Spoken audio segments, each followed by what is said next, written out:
얼마 전까지만 해도 인류는 대개 같은 민족이나 종족으로 구성된 국가, 즉 동질적 공동체에서 살았습니다. 하지만 오늘날 우리는 이질적 공동체 속에서 살고 있죠.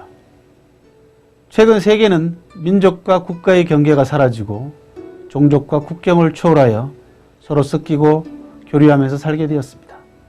또 그렇게 살지 않으면 안 되는 세상이 됐죠. 바로 이를 이질적 공동체라 부르며 이는 실로 엄청난 변화가 아닐 수 없습니다. 그런데 중국은 이미 이 같은 이질적 공동체를 경험한 바가 있습니다. 기원전 770년부터 기원전 221년까지 무려 550년에 걸쳐 형성된 춘추 전국시대가 바로 그 시기입니다. 오늘날 중국 문화의 근간을 이루는 주왕조는 주왕과 성이 같은 친족과 성이 다르되 건국에 공이 많은 공신들을 전국 각지로 보내 그곳을 대리 통치하게 했습니다.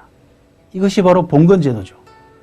봉건이란 말은 땅을 주어 나라를 세운다는 뜻으로 봉건제도를 유지하는 근간은 혈연에 기초한 신속관계에 있었습니다. 요컨대 중국다운 문화의 원형을 형성한 주왕조는 혈연관계를 기본으로 한 동질적 공동체였던 것이죠.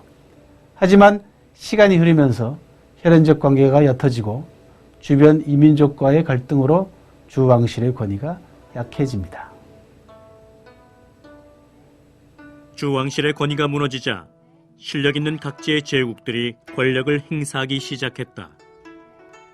이런 제후를 패자라 하며 5 제후국이 차례로 패주 역할을 한 춘추 시대를 춘추 오패라 부른다. 패주의 자리는 다른 제후국들을 압도해 실력으로 성취해야만 했기 때문에 제국들 간에는 각종 개혁 정치를 통한 부국강병의 풍조가 지배적이었다.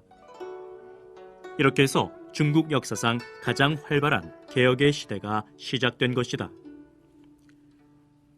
춘추시대의 개혁은 정치, 사회, 경제적 변화를 동반하며 이 과정에서 많은 정변과 전쟁이 벌어졌다.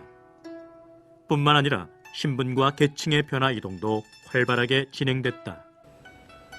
놀라운 것은 춘추시대의 이 같은 변화상이 오늘날 세계가 직면한 현상과 흡사하다는 것입니다.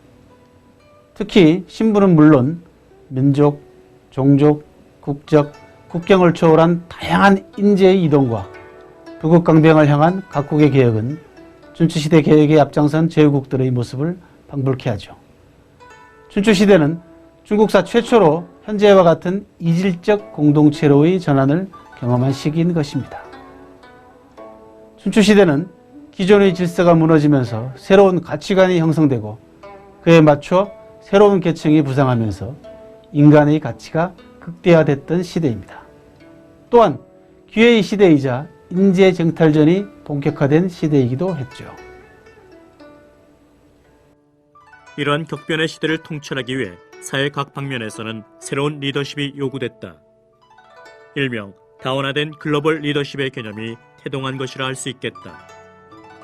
그리고 바로 이때 기원전 7세기 제나라의 환공을 시작으로 진문공과 진목공 그리고 초장왕까지 모두 4명의 패주가 잇따라 출현한다.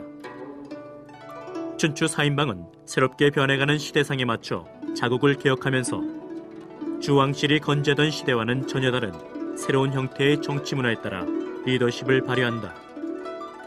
특히 개혁을 위해 인재를 기용하는 문제에 있어 각각 개성 넘치는 리더십을 보여준다. 또 한편으론 모두가 공통된 성격의 리더십을 보여주기도 한다. 이들이 활약하던 당시는 전통 권위가 무너진 시대였지만 오늘날 우리 사회처럼 권위의 잔재가 여전하고 지연, 혈연, 학연과 같은 낡은 관념이 강하게 남아있었다는 점에서 공통점이 많습니다. 특히 무한경쟁과 약육강식으로 전개되어가는 이후 전국시대를 염두에 둘 때 이들 4인방이 보여준 리더십에서 과연 배울 점과 부족한 점이 무엇일까 고민하게 됩니다. 지난 반세기 넘게 우리 사회는 넓고 보수적인 가부장적 리더십에 낯선 서양의 리더십이 무분별하게 전복되어 많은 혼란을 겪었습니다.